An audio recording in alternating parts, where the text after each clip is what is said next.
Thanks to your generosity, Marines have delivered Christmas to children in need since 1947.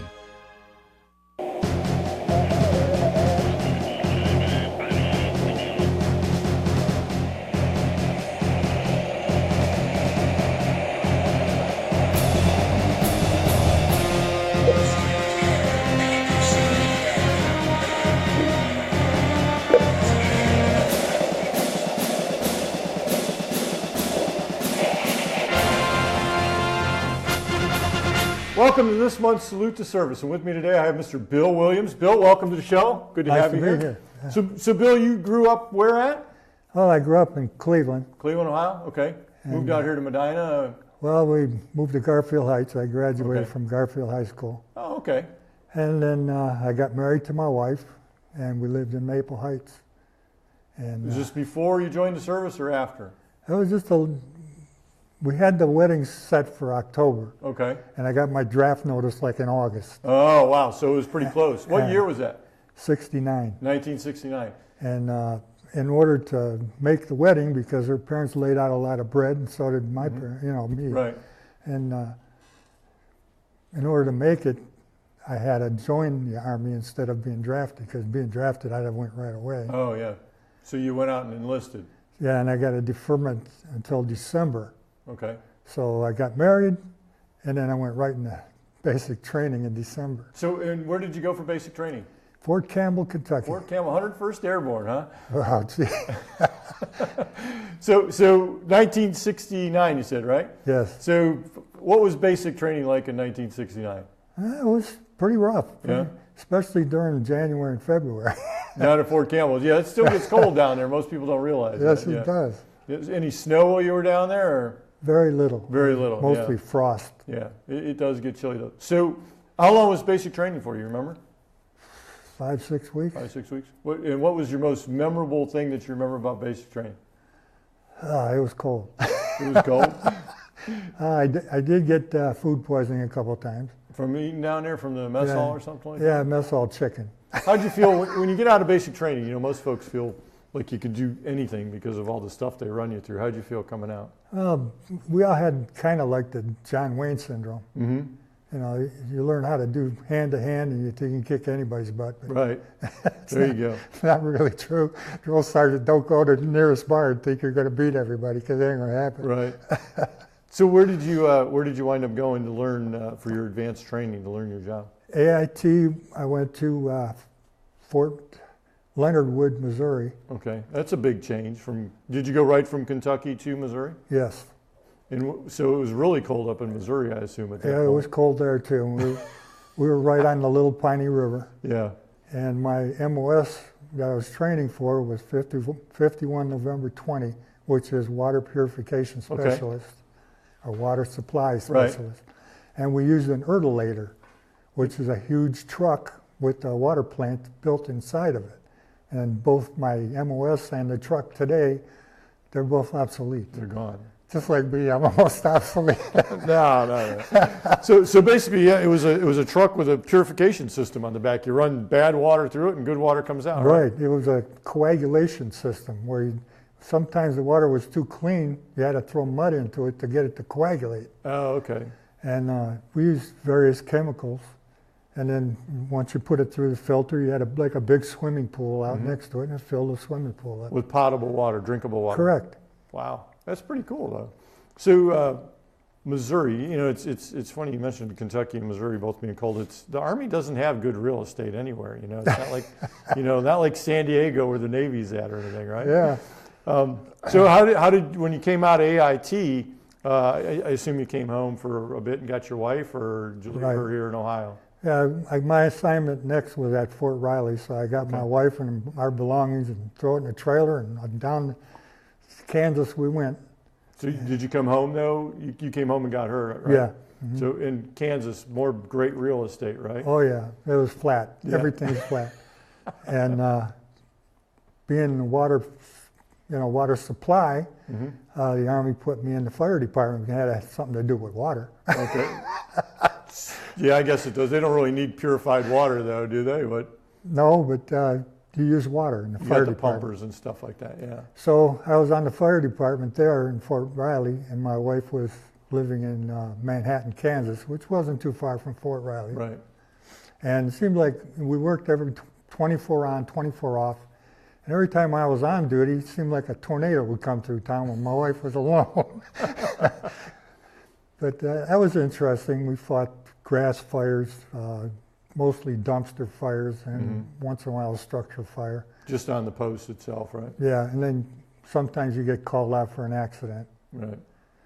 And one time we had to cover the airport. I don't know why, there was some reason. So Pumper 1 went over to cover the airport. Military airport? Yeah. Okay.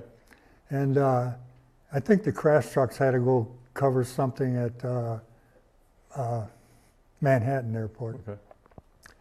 And while we were there, we got a call that the commanding general was on a chopper that lost its hydraulics. Ooh. So it was coming in, so we went out and we foamed the runway. And he came in and he landed like an airplane. Slid down the runway. Throwing sparks all over the place.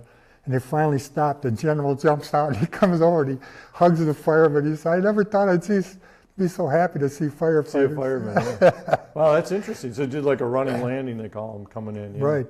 I wonder what happened there. So I know you were at Fort Riley for a while, and then you got orders to go to Vietnam. Yes. So how long were you at Riley before Vietnam? I was probably there about 6 or 7 months. So in less than a year from you enlisting, you get orders to go to Vietnam. Right. Yeah. So how'd that happen? Oh, well, my wife was pregnant at the time, and she was 8 months pregnant, actually, and they got the orders for Vietnam. And we took everything back home, and then I flew out to Fort Lewis, Washington, and I was there for maybe 2 weeks in a repo depot. Right. And then we took the flight, made a stop in Anchorage, Alaska, and then over to Vietnam. So your wife came back to Cleveland, Right. Cleveland area. Living with her mom and dad. And she said she was 8 months pregnant. Was the baby born before you got to leave, or No, baby was born while I was in Vietnam, while you were in Vietnam? and he had a problem with his heart.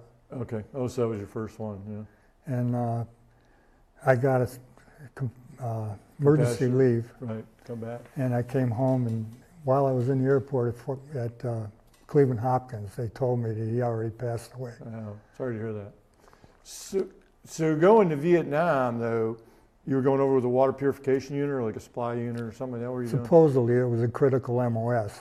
Yeah. I Well, landed. they probably needed some clean water over there, I would imagine. Oh yeah, Yeah. I landed in Cam Bay.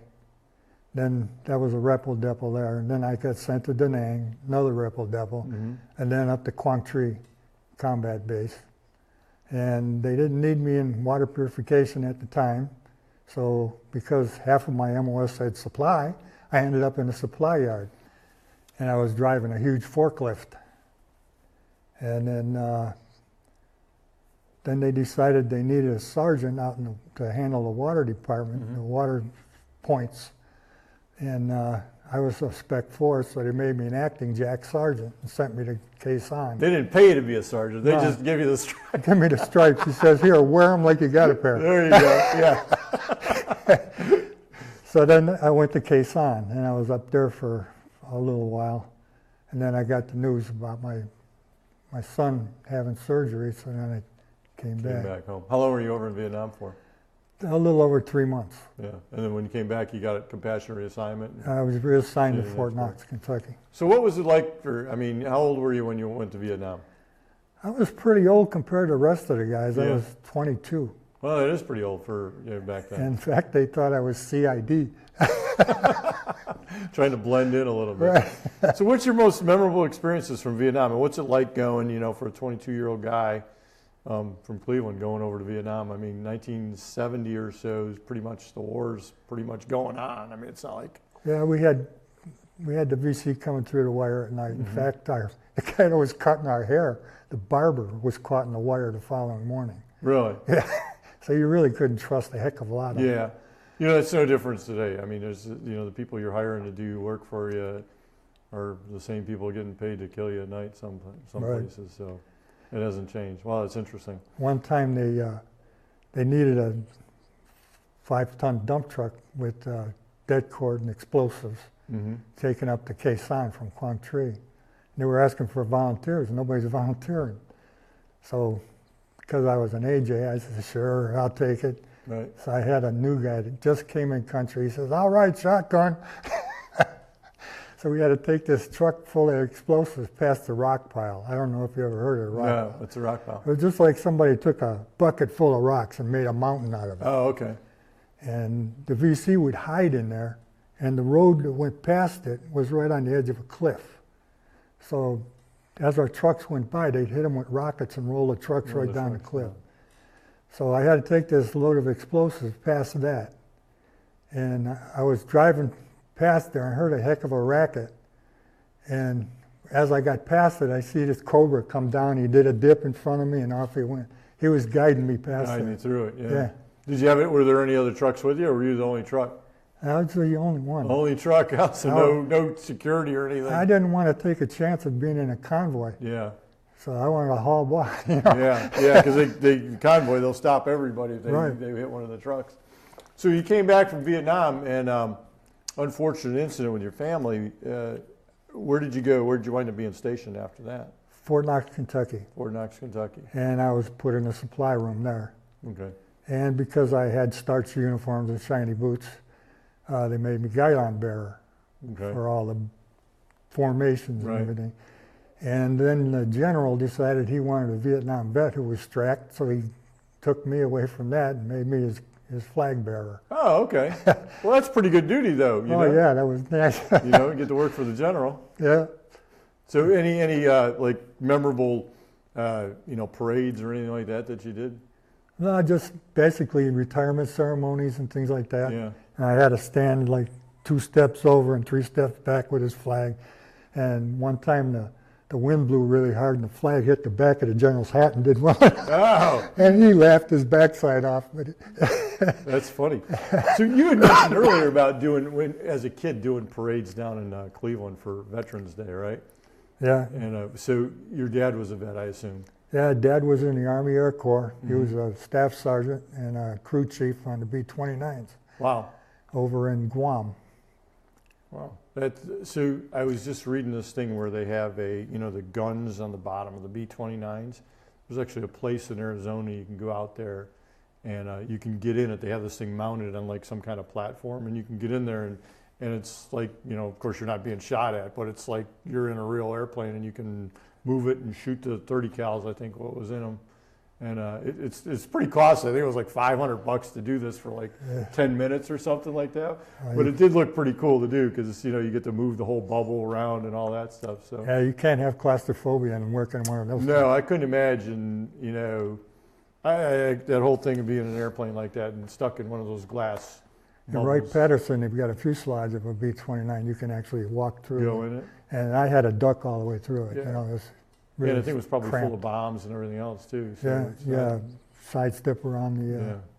Yeah, you can have that. And then, the fact of being in this glass dome almost couldn't have been very comfortable or very. I don't think I'd do it. And it had to be cold as hell up there too. Yeah.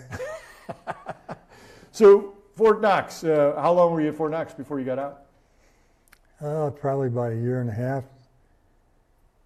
Yeah, about a year and a half. About a year and a half. I took an early out. And you were in supply and then worked for the general. So what's your most memorable thing about the service? Vietnam, peacetime, or back here during Vietnam was going on? I mean, you make a lot of friends or anything like that? Well, I had a good friend in basic training who I still see. Really? Yeah, we just had him. We went out to dinner last year. So he's from around here, or? Yeah, I think he lives in Walton Hills. Yeah. And so, did you know? Was he from here when you joined? And you met him, or? Yeah, he told me he was from the area, and him and his wife and myself and my wife, we got together and we had fun. Just kind of reconnected. Right. It's a small world. It's amazing. Sure you meet people from all over the place. So when you got out of the service, what's your feeling? Did you know you were going to get out, or did you want to get out, or? Yeah, the service life really wasn't for me. I wanted to go back into construction and work as a carpenter. And you said originally you would join the Army to be a carpenter. Right, and I ended up in water purification. For the needs of the Army, right? Right. Yeah, there's not a whole lot of that. So you got out of service in what, 71, 72? Actually, after the reserves, I got out in 75. And so went into carpentry work here in Cleveland, or? Yeah, when I came back, I went back in a cabinet shop that my dad was working in. Okay. And I joined the union. And I'm still a member, so I'm over 45-year member of the Carpenters. So you said you were in the reserves, though. So where were you stationed at in the reserves? Garfield Park. Okay, so you came back. Now, were you active duty that whole time, or were you? It was active reserve. It was 407 7th USAR School. So what did you do there? Supply. Supply for the reserve unit? Yeah. Well, that had to be pretty cool. I mean, It was basically the same thing I was doing Yeah. at Fort Knox. and it was a pretty easy transition then, too, because you're already back here once you Right. got out. So Right. you kind of plan your life a little bit. How'd your wife feel about you being in the service? It was tough on her, Yeah. you know, especially dealing with the son being born and dying and everything by herself. And she was happy when I got out, for sure. So you got 3 daughters too, right? Right. Were they born when you were in the service, or No. after the service? About 2 years after I got out. Okay. And so, how do you think the service shaped you into who you are? Well, it made me a man, basically. Mhm. My body got built up pretty good, Right. and I got confidence like you wouldn't believe. They do that, yeah. They make you think you can do things that you never Right. could do. You get the John Wayne syndrome. Right. Right. So, did it change you though, other than physically? Did it change your thought process and your outlook and how, maybe how you view life a little bit? Yeah, I noticed after I got home from Vietnam, I'm constantly looking over my shoulder and looking around. You know, I'm Right. more aware of my situation, and that helps. And I'm always watching out for my wife. She, make sure she don't walk out in front of a car or something. Take care of your buddy. Yeah, Yeah. So, how many years in the carpentry? 45, you said. over 45. Yeah. And then you retired. When did you get out here to Medina County? We moved out here 27 years ago. Well, so you've been here a while. Yeah. So, involved in a couple of the veterans organizations, I belong to the DAV. Disabled American Veterans. Right. And so, what does the Disabled American Veterans do? Well, they help file claims, Mm-hmm. and then they help out wherever they can. If somebody needs finances, or Right. we have to tank the truck, Coming up, yep. and Take the truck in we December. give away detergents and face soap and toothbrushes and stuff like that. So, do you think? I mean, from your standpoint, do you think it's good for people to go out and join the veterans organizations? I mean, is it? What would you tell a young guy or young girl today that's getting out of the service? Why should they join the service organization? If you're a disabled veteran, I would suggest that you join the Disabled American Veterans. Yeah. And the reason I joined was they helped me immensely Mm-hmm. in getting my disability, Right. so I wanted to give back. Right. And so it is kind of a return on investment. They help you, and now you get to. There's a lot of fulfillment out of some of the things that they do too. Right. And most of them, I know they're all national organizations, but what they do in the communities is really impactful. Not just for vets, but they help the community a lot too, and just regular civilians too. For some of the things they do. Any last words for anybody that's going out there to join the service that you would give them? Yeah, learn your ARs. Learn your ARs, your Army regulations. Right. There you go. And they don't have to shine their boots anymore. They got those desert boots, so Yeah. that's pretty easy. What about for the DAV? Anything that you would tell a person that's getting out of the service? Any advice as far as what they should or shouldn't do? Take advantage of the Veterans Administration, what they have to offer. Mm-hmm. And if you need help, go to a veterans service officer Right. like yourself. Right. And there's a lot to be gotten for your service. I mean, the country is really appreciative of what you've done. Today they are, yeah. I mean, how was that I hear from a lot of Vietnam vets, and then I you know, there's kind of two sides of it. Some of them really experienced a lot of the hatred, and I'm not even sure what to call it, disrespect that was there towards Vietnam vets when they came home. And then others went to places that they didn't see that. What was your experience with that? There was somewhat before I went to Vietnam. Mm-hmm. When I came home on leave after AIT, I believe it was, that was just during that Kent State thing. Right. And because I was in uniform, you know. It was, Right. Yeah, it wasn't a good issue. right. So when you came back from Vietnam, where did you fly into? Did you fly into California, or did you? Yeah, originally I got to fly Air Vietnam. Oh. It's a CIA outfit. Right. And they flew me to Da Nang. I waited in Da Nang about 13 or 14 hours for a flight out. Right. And I got a flight on a C-141 with KIAs in it. Right.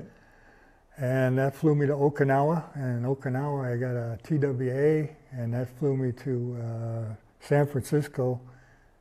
I think it was Oakland. Right. Travis Air Force Base? Travis? Yeah. And they wanted to send me to Oakland, but I was on emergency leave, and I wanted to get the heck home. Right. So I caught another flight, and I went home then. I mean, it seems to be the trend that I heard from a lot of guys is when they came into California, the environment wasn't very friendly for Vietnam vets. But then when you talk to them and they like, well, when I got home, depending on where they were going in the country, you know, if they were going like South Carolina or Ohio, that there really wasn't that same sediment of, you know, hostility and disrespect towards them. I didn't really see the populace when I was in California. Right. And when I got home, I really didn't experience any hatred whatsoever. Yeah. And you know, originally what we were talking about is that has changed a lot today. I mean, everybody wants to thank a veteran. Everybody is, you know, trying to help veterans get their benefits. And I think that's a good thing. Whether you support the war or not, I think it's good to support the people that are out there fighting it, because we're just kind of doing what we're asked to do, or what we signed up to do. You know, we talked about people trying to support veterans and stuff, and you know, one of the other things you got to be careful about, like the DAV is a national organization, but there are a lot of organizations out there that are trying to take people's money and not maybe do some good things for it too. So you got to be careful of that too. And we talked about the claims. So everybody knows Medina County Veteran Service Office, we're accredited with the DAV, so we do claims for the DAV all the time, and we like to do that. We do them for about 11 different organizations, which is important, and we do. Any last words before we sign off here? Any words of advice or anything you'd like to say? Go Army, hoorah! Bill, I ask everybody that comes on the show, if you had a chance to do it all over again, your service, would you do it again? Yeah. Thanks for coming on the show. Appreciate it. Thank you. We'll see you next month on Salute to Service. Merry Christmas.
Excuse me, are you Santa Claus? If you are him, here's my list. Help the Marines make Christmas possible for less fortunate children. Donate a new toy to Toys for Tots. Here's Santa Claus. Ho, ho, ho! What's this?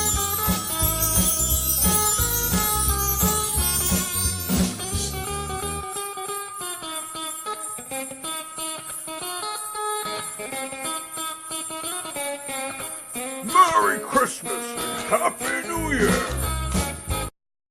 Hi, I'm Ed Zachary, Director and Service Officer for the Medina County Veteran Service Office. If you're a veteran or a widow of a veteran and you need assistance in filing a claim with the Department of Veterans Affairs, give us a call, 1-844-722-3800. That's 1-844-722-3800.